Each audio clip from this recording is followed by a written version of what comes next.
This is the B-2.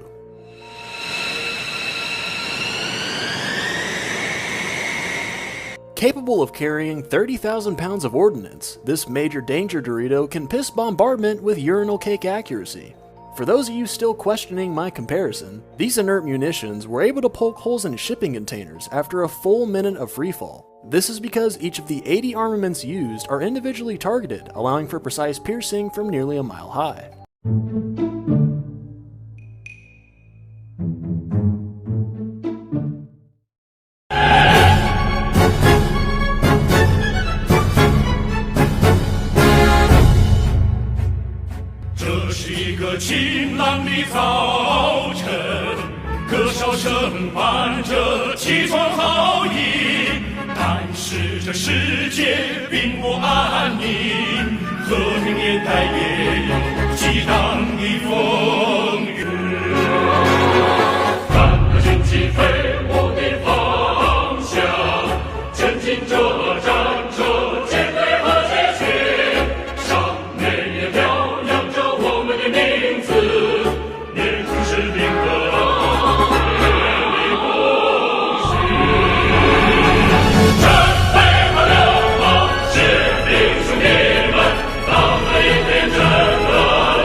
The AC-130.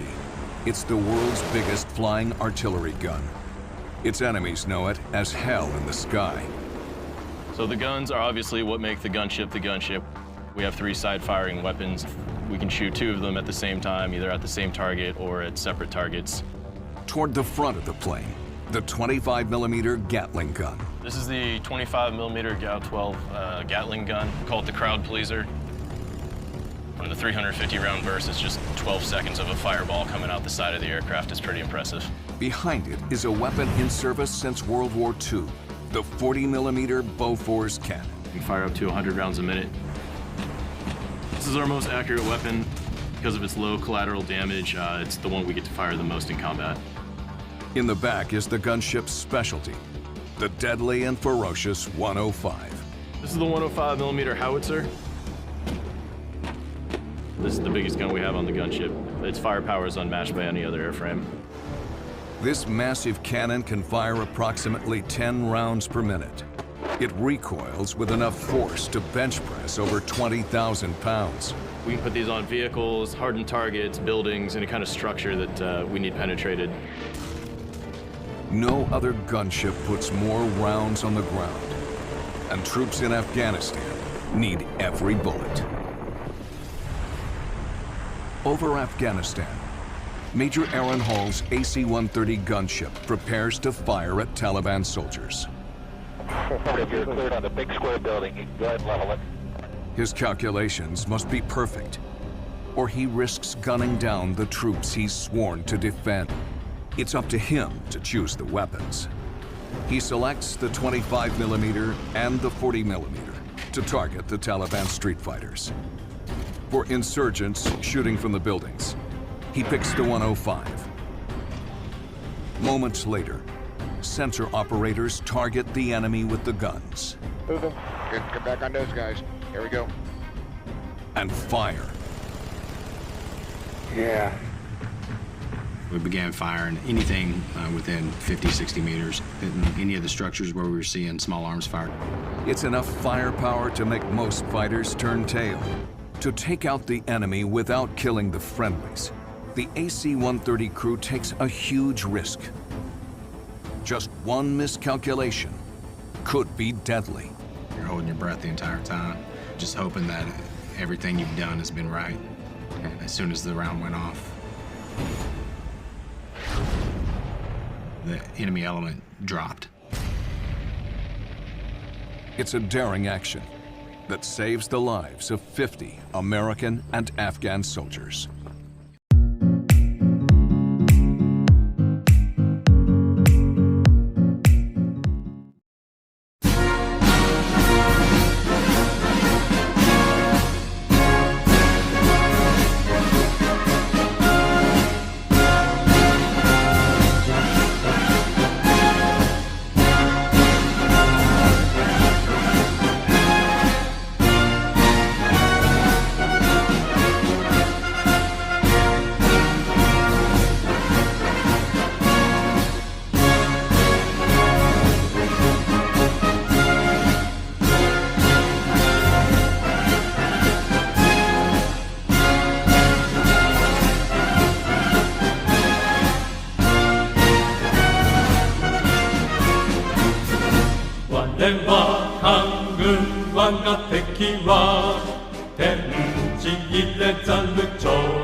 敵の滅ぶるそれまでは進めや進め者どもに玉散る剣抜き連れて死する覚悟で進むべし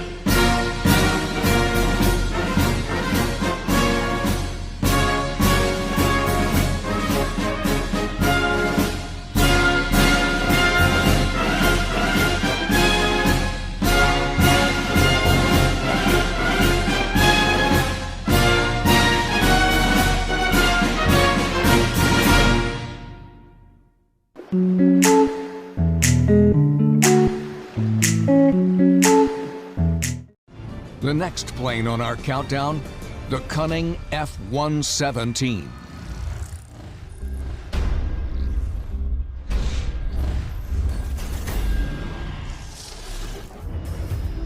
Oddly shaped, the F-117 Nighthawk looks like a fighter from another galaxy. But its unique design makes it nearly invisible to enemy radar. So the F-117, if you look at the outside, it's very angular. The reason for that is because the angles on the airplane do not present the radar signature back to the radar. The F-117 has faceted surfaces that act like tilted mirrors. These angled panels redirect radar outward, rather than sending a signal back to the adversary. To be completely stealthy, every inch of the F-117 has to be seamless. Not a single feature can extend from the aircraft. If you have one protruding screw or an antenna that pops up or something that sticks out of the plane, it's going to completely illuminate your radar cross-section and ruin any effort at stealth. Inside the fighter, stealth continues. So the F-117's canopy was created to trap radar signals inside the cockpit. It's impregnated with an amount of gold, and that gold will let the radar signal in, but it won't let it out. The F-117 is a major threat in theory. In practice, it's an unusual aircraft with unproven technology. One pilot is about to put stealth to the ultimate test. January 17th, night one of the war. Pilot Greg Feast has the formidable task of getting past Iraq's radar network undetected. The Iraqis had the most integrated air defense system in the world. And they had radars, thousands of AAA guns, and thousands of surface-to-air missiles. Iraq's defenses are controlled from a command post near Baghdad. In his fighter, Feast carries a GBU-27 laser-guided bomb, ready to hit Iraq where it hurts. My mission was to take that target out because that center would allow the Iraqis to track the non-stealthy aircraft as they came into Iraq. Around 2 a.m., Feast powers down all lights and antennas as he passes hundreds of radar sites. Once over Baghdad, he prepares to drop the first bomb of the war at just 10,000 feet, a dangerous altitude for the Nighthawk.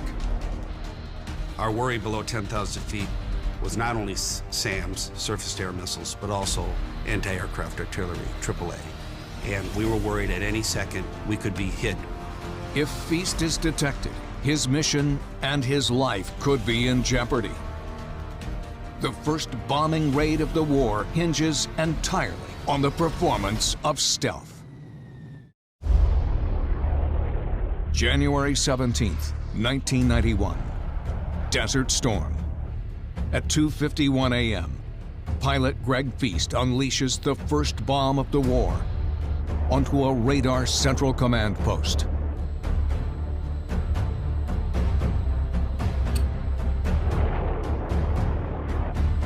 Three, two, one. Total destruction.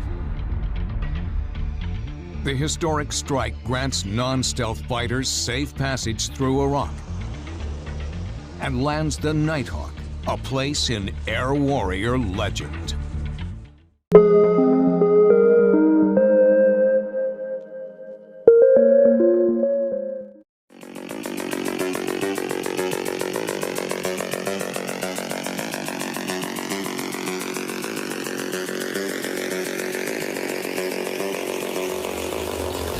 Hello everyone, and thanks for joining us, where today we're going to tell you about the Japan Self-Defense Forces. The Japan Self-Defense Forces are the unified military forces of Japan that were established by the Self-Defense Forces Law in 1954. They're controlled by the Ministry of Defense, with the Prime Minister as Commander-in-Chief. In recent years, the Japan Self-Defense Forces has engaged in international peacekeeping operations with the United Nations.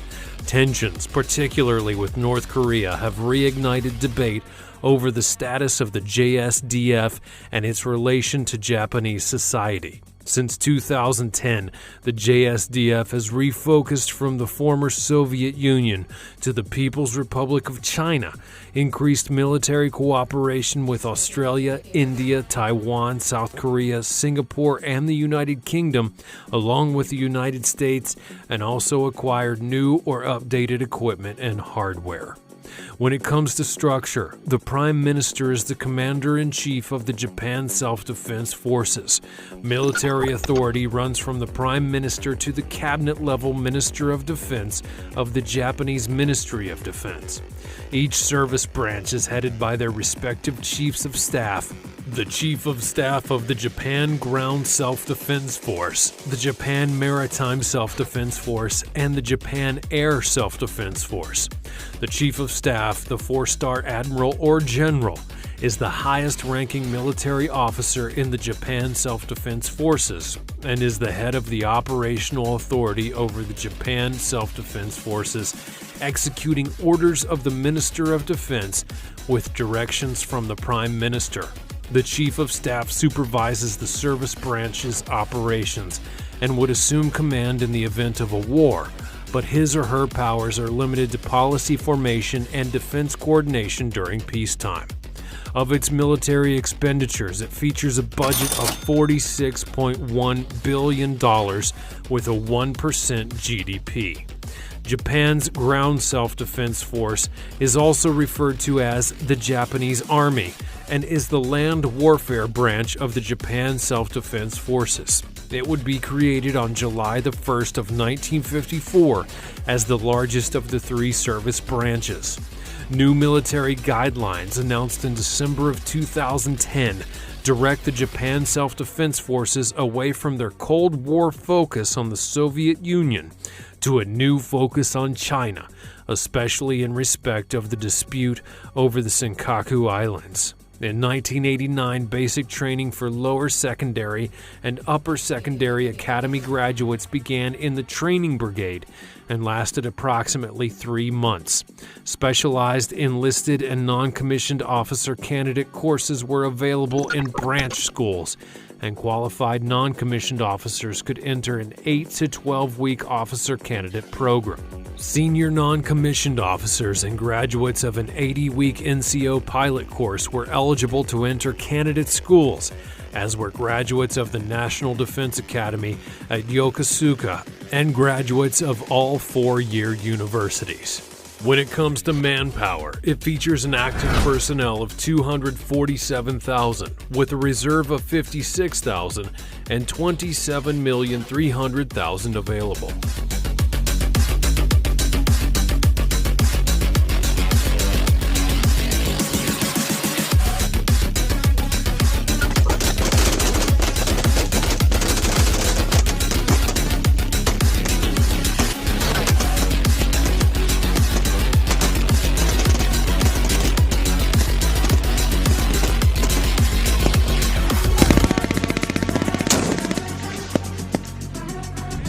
Land forces feature 686 tanks with 2,905 AFVs, an artillery of 1,179 featuring 226 self-propelled guns and 99 rocket artillery.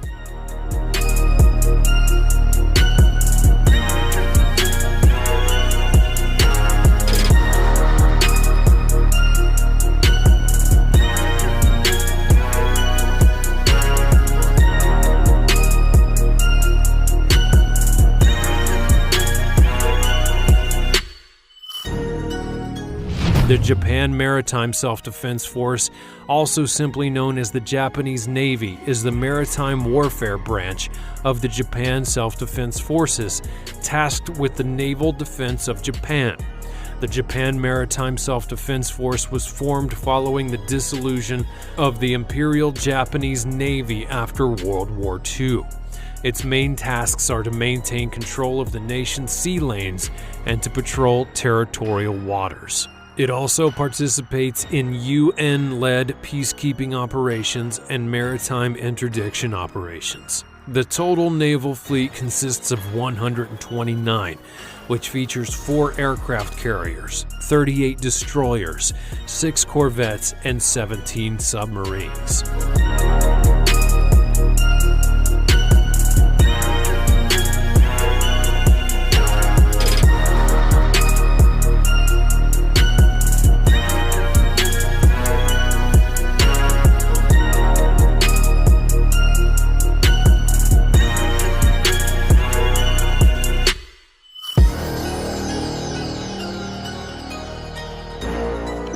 The Japan Air Self-Defense Force, also informally referred to as the Japan Air Force, is the air warfare branch of the Japan Self-Defense Forces, responsible for the defense of Japanese airspace and for other aerospace operations.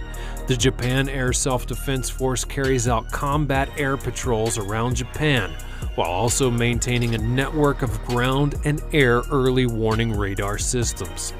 The branch also has an aerobatic team known as the Blue Impulse and has provided air transport in UN peacekeeping missions. It features a total aircraft of 1,654 that has 154 fighters, 134 multi-role, and 719 helicopters.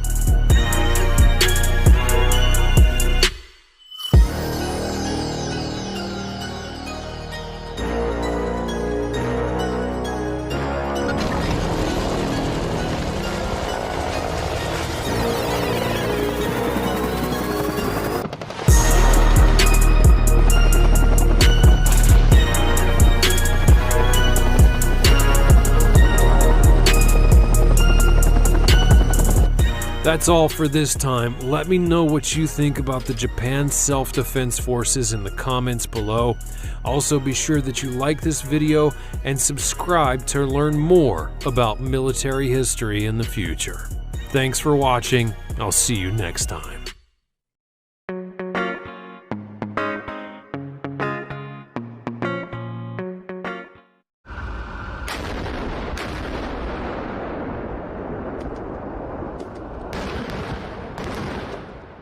Tanks have been a game changer for many armies across the world in all battles. They have been able to provide more safety for the crew due to their excellent technical advancement, as seen by their fully armored body, which protects against missiles, bullets, shrapnel, and explosions. They're also capable of carrying a variety of modern armament systems, such as turreted large-caliber cannons, machine guns, anti-tank guided missiles, and even rockets. Each tank competes for outstanding firepower, mobility, and strength. These features, however, no longer determine which tanks are currently the most advanced in the world. Today, the most modern tanks are distinguished by their artificial intelligence, or AI, and remote operational capacity. So here are the top 10 best tanks on the market right now. Number 1. German Kf-51 Panther. The Kf-51 Panther is outfitted with cutting-edge sensor-to-shooter connection technology. The Kf-51 drone integration technology enables the use of several remote-controlled weapon systems, including the Hero 120 loitering munition drone. The tank's conceptual design also has potential to collaborate with drone wingmen. As a result, the German Kf-51 Panther is most likely the most advanced in its category. It is also the first MBT to employ the exceptional integrated survivability concept that integrates on- and off-platform sensors with active, reactive, and passive protection, as well as a specific top assault protection system. Besides that, thermal imaging, FLIR, and 360-degree sensor systems are featured on the KF-51, with SEOSS panoramic sight technology working both day and night. Most importantly, these systems are built or updated as part of a larger network. This means that the thermal images of the enemy forces captured by the KF-51's drones, data from 360-degree panoramic sensors, FLIR sensors, satellites, and even information from the nearest command post can all be accessed via the tank's network link and, in the near future, integrated to AI data analysis technology to help inform the tank operations. Number 2. American M1A1 Abrams. The key characteristic that distinguishes this tank from other M1 models is its armor-resistant shell. However, the M1A2 System Enhancement Package version 3, or SEP-V3, featuring an AI competence that makes it one of the most sophisticated tanks and displays various strategic approaches among today's top tanks. The M1A2 SEP-V3 hosts ammunition data link technology, which enables the newest advanced multi-purpose cartridge to be pre-programmed to several modes before firing. When AI technology is integrated into these systems, it will evaluate a target against millions of data points while simultaneously evaluating sensor data, environmental conditions, and mission criteria in order to relay correct ammunition and firing specification to the tank's automated fire control system in real time. Moreover, M1A2 SEP-V3 is equipped with Blue Force tracker technology and will most likely soon embrace drone operation technologies as part of the Abram tank's development strategy of adapting and improving. According to a report, the U.S. Army has tested drone launches from the M1A2 turret, as well as the usage of smaller unmanned armored vehicles that may possibly be operated as scouting or first engagement vehicles by the tank's crew. Similar to the German KF-51, the American M1A2 SEP-V3 are also built to connect with sensors both on and off the platform. Number 3. Russian T-14 Armata. The T-14 Armata, a Russian-built main battle tank, made its debut at the 2015 Moscow Victory Day parade preparations and has since been a regular feature of this event. The T-14 was tested at the 2nd Guards Tamanskaya Motor Rifle Division in 2020. This tank features unmanned turret capabilities and an autoloader cannon. It is intended to operate autonomously as an unmanned vehicle. Its conceptual design appears to be that of a standalone self-contained network platform.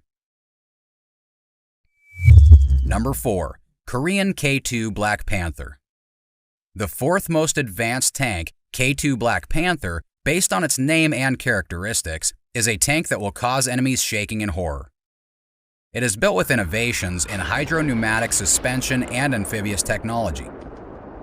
The K2 Black Panther's design allows each boogie wheel to be moved individually, allowing the tank to sit, stand, lean, or kneel in any direction. This sort of ability is necessary for traversing uneven terrain or avoiding obstacles such as anti-tank trenches, as well as changing the tank's profile during a firefight. Furthermore, the K2 Black Panther can cross bodies of water as high as 4.1 meters or nearly twice its height.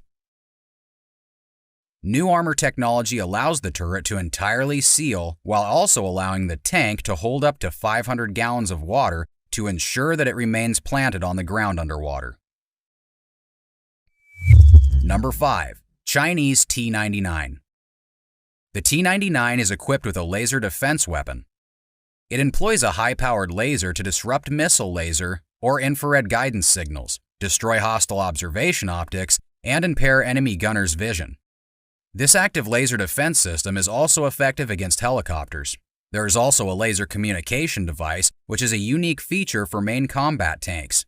It is installed beneath the commander's hatch and is used for line-of-sight data transmission.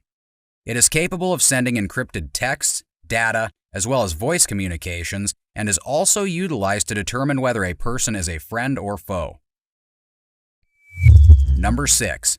German Leopard 2A7. The Leopard 2 is one of the most widely deployed main battle tanks in the world. It is now used by the German Army as well as a number of other European and non-European armies worldwide, including Canada, Chile, Indonesia, and Singapore. At Eurosatori 2022, the Leopard 2A7 was displayed with a modernization package that included several new enhancements in mobility, firepower, and protection. The tank has a SOTUS IP intercommunication system along with infantry phone box, a fire suppression system in the turret fighting compartment, and a Perry R17A3 commander's panoramic sight with third-generation thermal imaging system and ultra caps in the turret and hull to enhance onboard electrical systems. Moreover, on February 22, 2021, Germany signed an agreement with Israel to acquire the Trophy Active Protection System for the Leopard 2A7. Number 7. French Leclerc XL. The Leclerc XL tanks are designed with Icon TIS battle management system with digital communication system that can accommodate data from other tanks and higher levels of command. The Leclerc XL tank also includes infrared decoy technology and an anti-IED equipment which disrupts cellular connections in its surrounding. On the other hand, Leclerc XLR, the latest Leclerc tank upgrade of the Scorpion program, features new tactical interfaces, armor packages, RWS turret, and various extra sensors and grenade launchers. With an open electronic system, the new Contact Tactical Radio System, NBC protection equipment, and the Scorpion information and command system and related displays are included. Number 8. British Challenger 2. The Challenger 2 is a modern British battle tank, currently deployed by the Oman Royal Army as their main battle tank. Since its inception, many improvements have aimed to increase the Challenger 2's defense, mobility, lethality, and most recently, the Life Extension Program or LEP. The British Army announced plans on March 2021 to modify 148 units of Challenger 2 under LEP in order to extend their service life until at least 2035. These improved variants will be named as Challenger 3. The Challenger 3 will be a network-enabled, digital main battle tank with cutting-edge lethality, enhanced survivability, and world-class surveillance as well as target collection capabilities. With the redesigned physical, electronic, and electrical architecture, this MBT has substantial expansion potential in all important capability areas. Number 9. Israeli Merkava 5. The Merkava 5 is famous for its specialization in personal safety. It uses the same passive defensive technologies, but it also has iron balls on chains attached to the turret that are meant to trigger early grenade detonation. In order to reduce interruptions to the passive armor system, the Merkava 5 also has an all-electronic turret and a single commander's hatch. The tank also has a rear escape hatch, which enables for the clandestine evacuation or rescue of external personnel. Number 10. Japanese Type 90. Type 90 was developed with a computerized firing control system. It was one of the world's most advanced fire control systems at the time. It provides a high first-round hit probability as well as accurate mobile shooting. It also possesses hunter-killer engagement capabilities, which allows for quick multiple target engagements. This feature was novel when the tank was released. To find targets, the commander employs an independent panoramic sight. When a target is selected, the cannon is automatically placed on the target, and the gunner completes the aiming and firing procedure. The Type 90's fire control system is said to be more sophisticated than that of the French Leclerc, German Leopard 2A5, and American M1A2 Abrams. That's all for today. Thank you for watching and see you next time.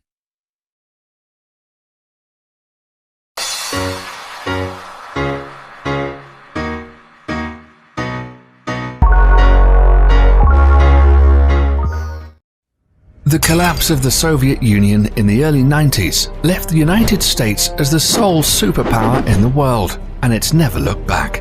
In all aspects of the world, the United States is indeed a superpower, especially when it comes to its military might, which is unsurpassable in its strength, technological superiority, operational capabilities, and power projection across the globe. In this video, we'll take a look at the 5 top reasons why you wouldn't want to go against the US military establishment. The United States Air Force is the strongest in the world, not only in the number of operational aircraft, but also in technological superiority. The country currently operates a total of over 15,000 military aircraft, combining all the branches of the military service, including the US Navy, US Army, Coast Guard, and the US Marines. As of 2017, the US Air Force alone has a fleet of over 5,300 aircraft, 406 intercontinental ballistic missiles, and 170 military satellites, greater than any other country in the world. The USA has the largest number of stealth aircraft designed to be silent killers and untrackable by the radar defense systems of most countries in the world. Some of these stealth aircraft include air superiority fighters such as the F-22 Raptor and the F-35 Joint Strike Fighter, heavy bombers such as the B-2 Spirit. In fact, the United States pioneered this technology in the 1980s with the introduction of the F-117 Nighthawk stealth attack aircraft.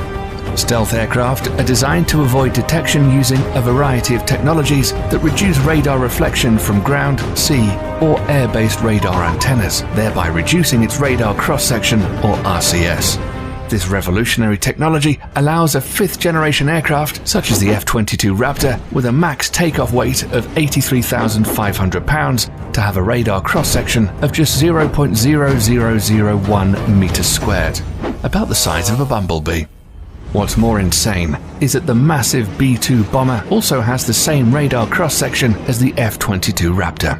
Thus, it becomes extremely difficult to track stealth aircraft. Even if the enemy spots them on their radar scopes, it's a whole other story to successfully track them and register a missile kill. The whole idea behind this technology is to break the chain in which a conventional surface-to-air missile defense system works. It's the same reason countries like China and Russia are also hard at developing their own stealth fighter, the Chengdu J-20 and the Sukhoi Su-57, respectively. These aircraft will allow the US Air Force to assert its air superiority over any battlefield of the future, and we all know that control of these skies is the biggest decider in any war. The next reason why any country going to war with the US military should think twice is because of the strength of the US Navy and its dominance over the world's ocean, especially the Navy's supercarriers.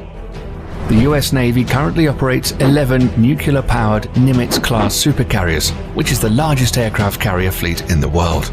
The only Navy that can come close in terms of technological advancement is probably the Royal Navy of the United Kingdom, but they only have 2 operational carriers. The Nimitz class of carriers has a displacement of over 100,000 tons and can carry a complement of up to 70 aircraft. They're literally a floating small town in the ocean with its own airport. The Nimitz class carriers in themselves are extremely potent offensive weapons, but the way they operate in what is called the carrier strike groups makes these ships even more deadly. A carrier seldom deploys alone. There are always a fleet of surface and underwater assets surrounding them and forming a strike group. These include guided missile cruisers, a destroyer squadron, attack submarines, and other support vessels. Together, they project the power of the carrier and at the center of the group forward towards the enemy. While the carrier is carrying out its offensive role with the use of its air wing, the other ships are responsible to protect its flanks against any enemy attack. This combination of offensive and defensive strategy makes the US carrier strike group almost impenetrable. The United States Navy maintains 9 such carrier strike groups, 8 of which are based in the United States and 1 that's forward deployed to Japan. For over 50 years, this has been the principal element of US power protection, and the Nimitz class of supercarriers are at the center of it all. Despite this, the US is currently in the process of developing a new class of carriers called the Gerald R. Ford class, intended to replace the Nimitz class ships. This new supercarrier will be even more technologically advanced and is expected to continue US dominance of the oceans well into the late 21st century. The third reason why you shouldn't fight the US military is their massive stockpile of nuclear and conventional intercontinental ballistic missiles, or ICBMs. The ICBM plays the role of the land leg in the US nuclear triad, along with the Trident submarine-launched ballistic missile SLBM and nuclear warheads carried on long-range strategic bombers. ICBMs are launched from ground-based missile silos, achieving high suborbital spaceflight, approximately 1,000 miles above the surface of the Earth. The body of the missile then separates from the warhead, which re-enters the atmosphere and free falls to the assigned target at hypersonic speeds. The US military currently operates 400 ICBMs from its base in Wyoming, Montana, and North Dakota. The LGM-30G Minuteman III is the only type of ICBM that is currently operational in the US. The Minuteman III family of ICBMs were first developed in the 1960s as a response to the Soviet nuclear threat. Throughout the Cold War and beyond, these missiles have undergone constant modernization. In the last decade alone, the US military has undertaken $7 billion worth of upgrades. The rocket propulsion engines, the propellants used, the guidance system, and even the flight control surfaces have all been refurbished. The upgraded missiles are completely different from its 1960s counterparts, except for the shell. These state-of-the-art improvements and modernization programs have kept the Minuteman III system operational for over 50 years with improved reliability that supports the missile's remarkable 99% alert rate. The latest versions of the missiles have a range of over 8,000 miles, which is greater than the diameter of the Earth at 7,917.5 miles.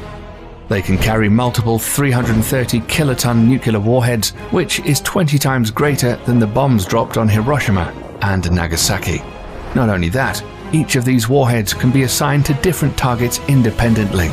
The technology is called Multiple Independently Targetable Re-Entry Vehicle, or MIRV, and was first developed for the Minuteman III family of missiles. So any country messing with the United States will have to deal with this awesome arsenal of firepower, which can be launched at a moment's notice. If it weren't the ICBMs or the stealth fighters raining fire down on you, it would be precision-guided munitions, or better known as smart bombs or PGMs instead. This is another big reason why not messing with the US military is a good idea. All branches of the US military use smart bombs in some forms or the other. These weapon systems are designed to be precise and hit a specific target with maximum efficiency. These bombs are so effective that during the First Gulf War, PGMs comprised only 9% of weapons fired, but accounted for 75% of all successful hits. Since then, for the US military at least, the days of normal artillery shells and unguided bombs are long gone. Nowadays, the military uses PGMs from air, ground, and sea. Precision-guided munitions come in various forms and use different kinds of technologies to achieve precise hits. A large majority of PGMs use the Global Positioning System, or GPS, of satellites to guide their trajectory to target. However, sometimes this becomes a problem, as GPS coverage is not always reliably available everywhere across the globe, or bad weather conditions can hinder operations. Thus, the Office of Naval Research, the Naval Surface Warfare Center, and the Army Research Laboratory have all coordinated to develop the first ever artillery-fired smart munition that will not use GPS guidance. The project is known as Moving Target Artillery Round, or MTAR for short.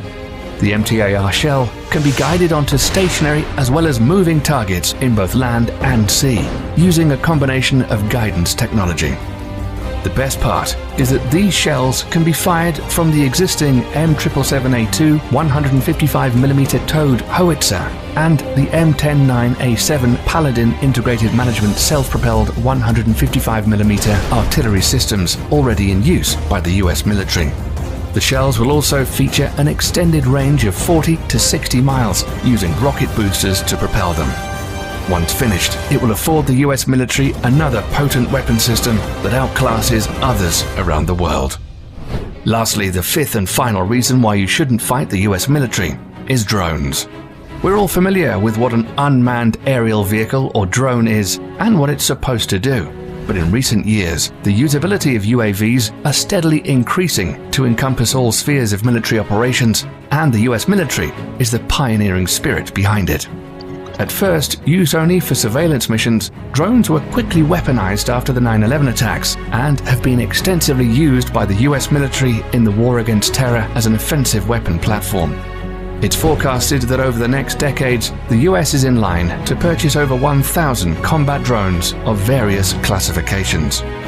Some of them, like the Lockheed Martin RQ-170 Sentinel and the Boeing MQ-25 Stingray, are already in the final stages of development, and once finished, will provide the US military with state-of-the-art platforms capable of multi-role operations, ranging from attack missions to aerial refueling. Drone technology has reached such heights today that a single UAV can loiter miles above the surface of the Earth for hours, waiting for the target to show its head and sticking with impunity. This capability will allow all the services under the US military to reduce its dependency on manned platforms, thereby reducing the risks during future combat operations. These 5 weapon systems make the US military extremely dangerous for any adversary looking to get into a conflict with them. In a conventional warfare setting, it's almost impossible to beat the US military machine. That's why modern enemies of the United States are employing more and more asymmetric warfare strategies against the mighty US military. Despite that, the US military juggernaut is hands down the most powerful military complex in the world today, and probably will be for decades to come. That's all we have for you today, folks. Thanks for sticking around till the end. If you liked the video and want to stay up to date on cool military stuff like this, then click the subscribe button and also click the notification bell, and you'll be the first to know the next time we release a video. Thanks for watching.